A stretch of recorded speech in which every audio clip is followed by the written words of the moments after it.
Yusuf SPDMKes, dosen IKIP Budi Utomo, jurusan Pendidikan Jasmani, Kesehatan dan Rekreasi. Saya adalah pengampu mata kuliah Ilmu Kesehatan Olahraga. Adapun deskripsi singkat mata kuliah Ilmu Kesehatan Olahraga yaitu yang pertama, konsep kesehatan olahraga. 2. Hubungan timbal balik antara kesehatan dan olahraga. 3. Respon dan adaptasi tubuh terhadap olahraga.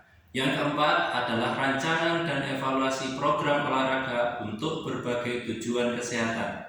5. Doping dan penyalahgunaan obat. 6. Overtraining. 7. Olahraga dan lingkungan. 8. Seks atau gender dan olahraga. Yang kesembilan adalah penanganan pertama pada cedera. MK, kemampuan akhir tiap tahapan belajar. Harapannya, mahasiswa mampu memahami dan menguasai tentang hakikat dan ruang lingkup kesehatan olahraga. Pada media pembelajaran, saya menggunakan perangkat lunak yang terhubung oleh Siakat untuk penilaian dan pembelajaran, Edlink, dan kemudian e-learning. Yang saya gunakan adalah MS Office 2010. Perangkat keras yang saya gunakan pada saat proses pembelajaran yaitu LCD, proyektor, dan laptop. Berikut adalah pengajaran saya kepada mahasiswa pada mata kuliah Ilmu Kesehatan Olahraga pertemuan ke-7. Assalamualaikum warahmatullahi wabarakatuh. Waalaikumsalam warahmatullahi wabarakatuh. Selamat pagi. Salam sejahtera untuk kita semua. Ya, pada kesempatan hari ini Pak Hafid akan memberikan materi ya terkait dengan ilmu kesehatan olahraga, yaitu FITT pada remaja dan lansia. Minggu lalu kita belajar FITT karakteristik pada anak-anak dan pada remaja. Pada pertemuan yang ke-7 ini kita akan membahas tentang FITT pada lansia. Mungkin dari teman-teman FITT tahu nggak? Kalau yang minggu kemarin hadir, ya FITT itu apa? Ya, Mas Rafli? FITT itu adalah singkatan dari yang F itu frekuensi, yang itu interaksi, yang T Intensitas. yang ketiga time, yang terakhir itu tipe atau tipe. Tipe ya. Jadi teman-teman, kalau kita minggu lalu membahas tentang FITT ya, tentang karakteristik dari anak-anak ya dan kemudian dari remaja, pada kesempatan kali ini kita akan belajar yang namanya FITT pada lansia ya. Kita harus tahu karakteristiknya dari lansia itu seperti apa. Nah, tujuan dari pembelajaran ini ya pada minggu ke-7 ini mengetahui dan memahami karakteristik dan penentuan FITT pada anak-anak, dewasa, dan lansia. Minggu lalu kita sudah belajar FITT pada anak-anak dan pada dewasa ya. Yang kedua, mengetahui dan memahami fungsi fisiologis dan anatomi dari training dan exercise pada anak-anak dewasa dan lansia. Jadi kalau kita membahas tentang ilmu kesehatan olahraga tidak terlepas dari yang namanya fisiologi dan anatomi. Ya, teman-teman sekalian sudah dapat mata kuliah anatomi? Sudah. Fisiologi sudah? Belum. Belum ya. Jadi nanti kita sambil belajar ya, sambil sharing ya. Yang namanya fisiologi yaitu kita belajar sistem cara kerja dari organ tubuh kita. Itu namanya fisiologi. Ya, ilmu faal. Nah, kalau anatomi kita membahas tentang struktur ya organ tubuh kita, bentuknya jantung seperti apa, bentuknya paru-paru seperti apa. Nah, itu kita belajar anatomi. Kita belajar struktur tulang bentuknya seperti apa. Nah, itu namanya anatomi ya. Kesehatan olahraga saya bagi menjadi 3 untuk karakteristik penentuan FITT. Kita belajar minggu lalu ada karakteristik dan penentuan FITT pada anak-anak, karakteristik dan penentuan FITT pada dewasa. Dan yang terakhir adalah karakteristik dan penentuan FITT pada lansia. Frekuensi, intensitas, time ini adalah waktu, dan tipe latihannya seperti apa. Ya. Frekuensi, jadi kita flashback lagi minggu ke-6 ya. Jadi frekuensi latihan berhubungan erat dengan intensitas latihan dan lama latihan. Intensitas latihan itu lebih ke apa? Intensitasnya itu masuk kategori sedang ya. Kemudian apa? Kategori tinggi ya, intensitas tinggi, intensitas medium atau sedang, dan intensitas rendah. Nah, ini yang dimaksud dengan intensitas. Lama latihan, ya lama latihan berarti kita belajar tentang durasinya. Contoh kalau kita latihan dalam 1 jam, kegiatan intinya berapa menit? Ya, ada kegiatan inti, ada warming up, ada cooling down. Dalam 1 jam ada 15 menit fungsinya untuk pemanasan. Ya. Kemudian yang kedua kegiatan inti. Yang ketiga adalah cooling down. Cooling down pada saat kita melakukan pendinginan ya sesudah latihan. Nah, ini intensitas, kualitas yang menunjukkan berat ringannya latihan disebut sebagai intensitas. Ya, besarnya intensitas bergantung pada jenis dan tujuan latihan. Intensitas latihan ditetapkan secara spesifik pada setiap individu sesuai dengan kapasitas fisik yang dalam pelaksanaannya memerlukan pengawasan secara terus-menerus agar intensitas latihan benar-benar mencapai intensitas yang diprogramkan. Ya, nah, jadi intensitas tadi sudah saya jelaskan, ada intensitas rendah, ada intensitas sedang, dan ada intensitas tinggi. Nah, kalau kita mau menuju ke intensitas tinggi, otomatis kita harus melakukan latihan yang intensitas rendah dulu. Ya, apalagi kalau kita bukan atlet. Nah, contoh kalau kita olahraga biasa, kita kan nggak mungkin setelah warming up kemudian diberi latihan yang intensitas tinggi. Ya, karena apa? Tubuh ini butuh adaptasi. Ya, kalau sudah beradaptasi dengan baik, baru kita tingkatkan intensitasnya dari rendah ke sedang. Ya, baru kalau sudah tubuh adaptasi lagi dari intensitas sedang ke intensitas tinggi. Ya, nah ini yang namanya intensitas. Time waktu, durasi waktu ini dibutuhkan untuk meningkatkan kapasitas fungsional tubuh. Ya. Durasi waktu yang dilaksanakan berbanding terbalik dengan intensitas latihan. Ya, latihan dengan intensitas tinggi. Nah, ini perlu digarisbawahi. Latihan dengan intensitas tinggi dan durasi latihan pendek menimbulkan respon tubuh yang sama dengan latihan dengan intensitas yang rendah dan durasi lama. Contoh latihannya apa, Pak? Nah, intensitas tinggi dengan durasi latihan yang pendek. Sprint. Coba kalau Anda lihat di lapangan Gajayana ya, jadi ada seorang atlet, satunya atlet maraton, satunya atlet sprint 100 meter. Jadi bedakan. Kalau lari 100 meter ya, hitungannya apa? Detik. Ya, itu intensitas tinggi karena memacu tenaga yang kuat sekali ya supaya finishnya lebih cepat. Nah, itu yang dinamakan dengan intensitas tinggi dan durasi latihannya pendek. Contohnya sprint. Kalau intensitas rendah dan durasi yang lama seperti apa, Pak? Contoh lari maraton. Lari maraton itu kan cukup larinya sedang. Ya, tapi durasinya lama, 1 jam, 2 jam. Tapi kalau yang profesional 10 kilo, 25 kilo ya, mungkin 30 menit, 45 menit dia sudah mencapai garis finish. Ya. Nah, ini adalah waktu, ya. Kemudian tipe sebuah latihan, ya, akan berhasil jika latihan tersebut memiliki metode latihan yang tepat. Macam aktivitas fisik dipilih disesuaikan dengan tujuan latihan. Misalnya bentuk latihan untuk mengembangkan kardiorespirasi. Kardiorespirasi itu berarti kardio itu adalah jantung, respirasi itu berarti hubungannya dengan paru-paru, ya.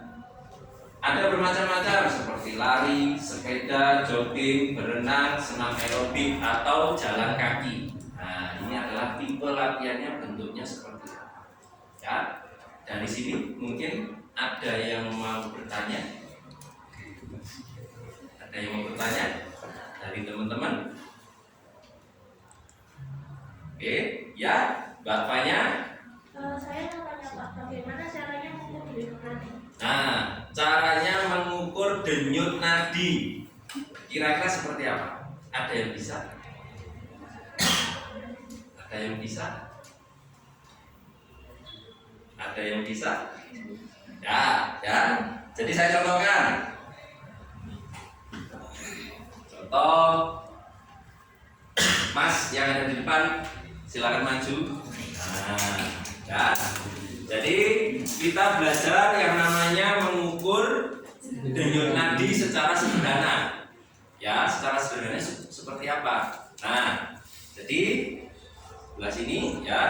Jadi silakan Anda pegang ya, tangannya seperti ini. Pak, ya. Jadi 3 jari ini ditempelkan di arteri bagian pergelangan tangan. Ya, tangan kanannya. Nah, ya. Cara mengukurnya ya, ini agak ditekan ya, sehingga denyut nadinya terasa di jari-jari Anda. Nah, dulu. Nah, itu ya. Nah, cara menghitungnya seperti apa, Pak? Jadi hitungannya adalah dihitung selama 1 menit berapa denyutan. Ya, jadi Anda hitung dalam 1 menit itu berapa denyutan ya, berapa kali denyutan. Nah, itu yang Anda hitung, itu yang Anda tulis di buku Anda. Ya, kalau memang ingin tahu denyut nadi Anda. Ya, nanti ada yang namanya denyut nadi basal, denyut nadi istirahat, dan denyut nadi latihan. Ya, sama, ya konsepnya sama. Yang terpenting adalah dipegang pergelangan tangannya, bagian arteri sini dipegang, ya agak ditekan sedikit sampai ada Anda kerasa denyut nadinya. Nah, apakah hanya di pergelangan tangan saja, Pak? Tidak, ya ada di sini juga. Ya, denyut. Jadi kalau Anda pegang di sini, ya itu ada denyutannya. Nah, ini bisa dihitung, ya. Terima kasih, Mas. Ya. Ada pertanyaan lagi? Ya, sebelum saya lanjut ke materi berikutnya. Ada? Oke, saya lanjutkan.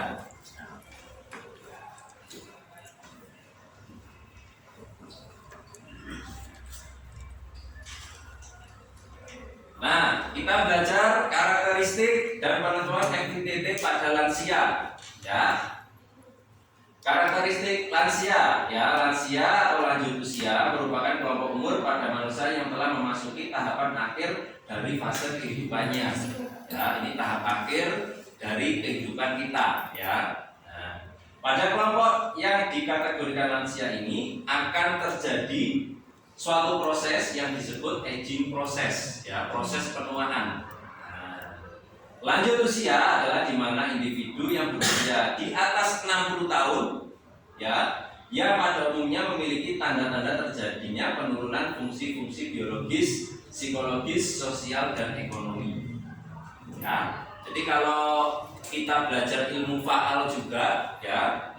Jadi kalau menurut teori-teori yang sudah ada bahwa umur 25 tahun plus minus ya, tiap orang itu berbeda-beda, itu sudah mulai penurunan grafik kesehatannya menurun. Nah, gimana caranya supaya tidak menurun? Ya harus ada aktivitas fisik, itu biasanya olahraga. Nah, makanya ada yang namanya ilmu kesehatan olahraga. Ya, olahraga yang gunanya untuk meningkatkan kesehatan kualitas hidup kita. Nah, ya. Nah, ini fungsi-fungsi biologis apa? Di mata sudah rabun, ya, pendengarannya juga menurun, ya, dipanggil juga nggak kedengeran, ya. Biasanya kalau yang usia-usia masuk ke lanjut usia, ya, seperti itu. Psikologis juga seperti itu. Biasanya orang-orang yang sudah di atas 60 tahun itu biasanya kata orang ya itu kembali seperti anak kecil ya, pinginnya ini pinginnya itu ya, kalau nggak dituruti ngambek ya, biasanya seperti itu. Kemudian sosial, ya biasanya sosial ini nanti hubungannya dengan rentang umur yang diajak bicara. Biasanya contoh ada nenek usia 60 tahun berbicara pada anak-anak usia remaja, usia SMP, SMA. Biasanya kan kalau dikasih wejangan, ya dikasih obrolan, sudah langsung hilang, ya jadi nggak pernah mendengarkan. Nah ini biasanya seperti itu, ya. Kemudian ekonomi, nah ini pasti, ya semakin tua, ya badan juga sudah rapuh, ya. Kemudian fasenya apa? Fasenya adalah pensiun. Kalau bekerja di instansi atau yang lainnya, tahapannya apa? Dia sudah pensiun, ekonominya pasti akan berkurang, ya. Nah ini. Kemudian anatomi dan fisiologi pada lansia, penurunan fungsi internal terjadi pada umumnya pada sistem kardiovaskuler yaitu jantung, ya, pernafasan, ya, respirasi, saraf, ya, saraf motorik atau sensori, ya ini. Kemudian muskuloskeletal, ya, ini adalah fungsi dari otot rangka kita, itu juga sudah mulai menurun. Ya, pada sistem pembuluh jantung tekanan darah menurun dan efisiensi kerja jantung tinggal 80%. Ya. Nah, kapasitas pernapasan turun menjadi 75% dibandingkan dengan kapasitas optimum 100%. Ya, struktur paru-paru mulai kehilangan sebagian dari sifat elastisitasnya. Biasanya orang yang dalam bahasa Jawa ambekane, ya. Ambekane Senin Kemis, ya. Karena apa? Elastisitas paru-parunya ini sudah maksimal, ya, jadi sudah nggak bisa membalap, ya, menghirup oksigen sedikit sekali. Nah, ini kemampuan sensori pada masa lansia mengalami serangkaian kemunduran sejalan dengan berkurangnya fungsi organ internal tubuh, ya. Dan daya otot, massa otot dan elastisitasnya menurun.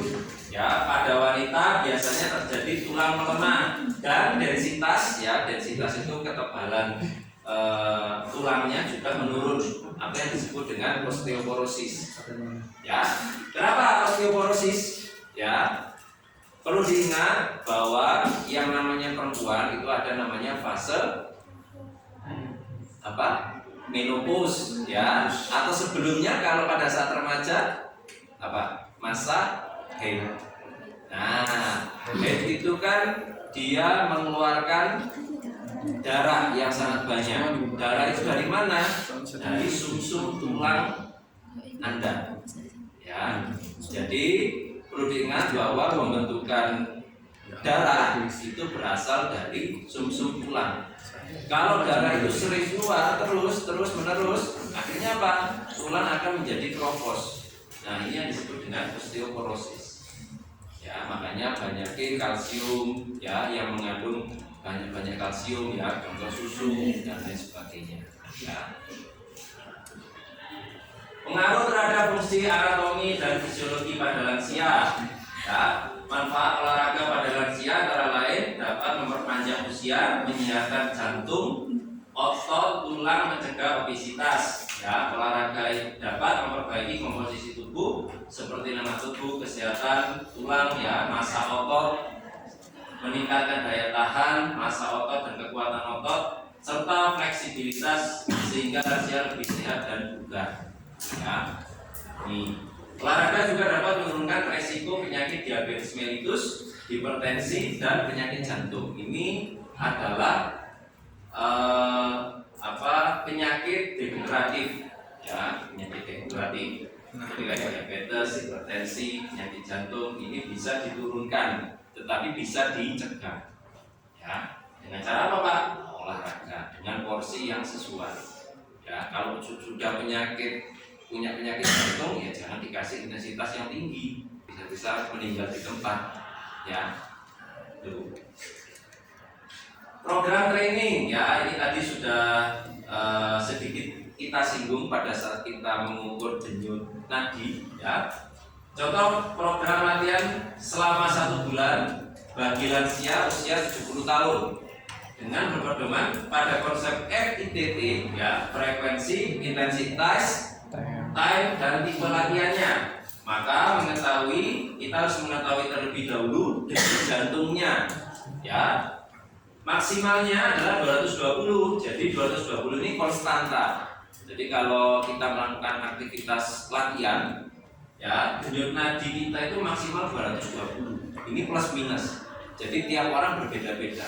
Jadi kalau Anda berlari, ya berlari, kemudian jogging itu, ya, intensitas latihannya meningkat, kemudian denyut jantungnya juga akan meningkat. Nah, 220 ini adalah konstantanya. 220 dikurangi 70. 70 itu adalah umur dari kakek tersebut. Ya, 220 dikurangi 70 berarti 150 per menit pada saat dia melakukan apa? Latihan. Ini maksimalnya.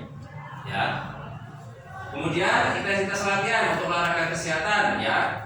Perlu dicatat untuk olahraga kesehatan berarti ambilnya 70% sampai 85% dari denyut nadi maksimal. Denyut nadi maksimal itu yang mana sih, Pak? Denyut nadi maksimal itu yang ini. Nah, contoh 220 dikurangi umur.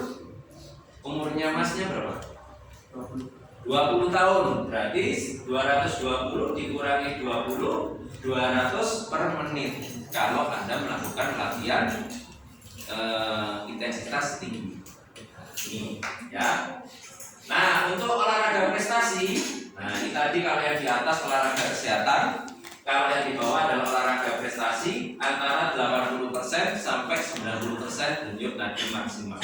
Berarti harus lebih dari ini, ya, karena sudah masuknya prestasi. Waktu latihan perkiraan untuk olahraga kesehatan 20 sampai 30 menit, ya, dengan olahraga yang menyenangkan, ya, rekreatif, ya. Kemudian untuk olahraga prestasi itu 45 sampai 120 menit. Ya, itu perkiraan.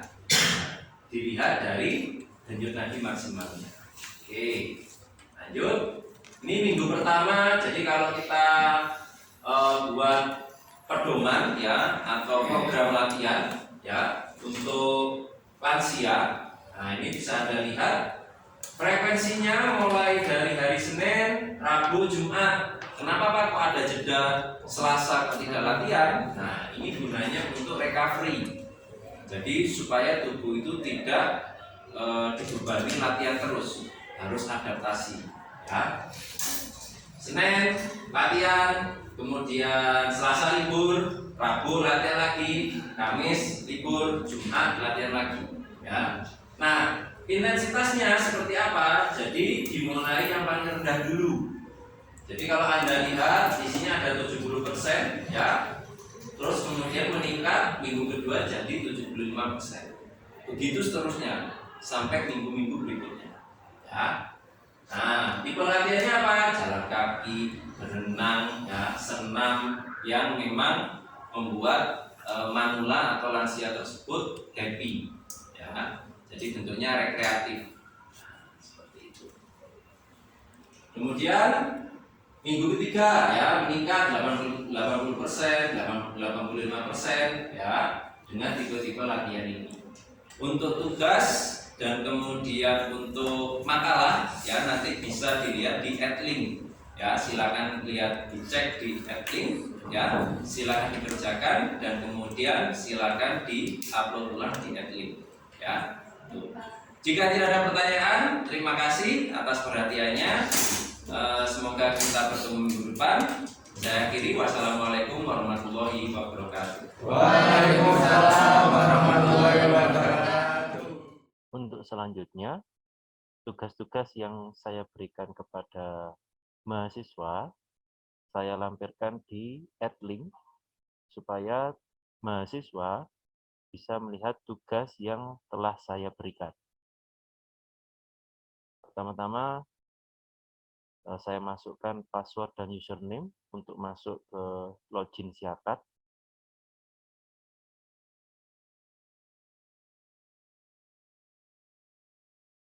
Kemudian kita masuk ke Adlink.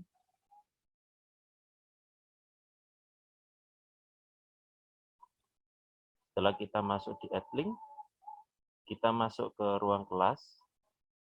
Kita masuk ke kelas mata kuliah ilmu kesehatan olahraga.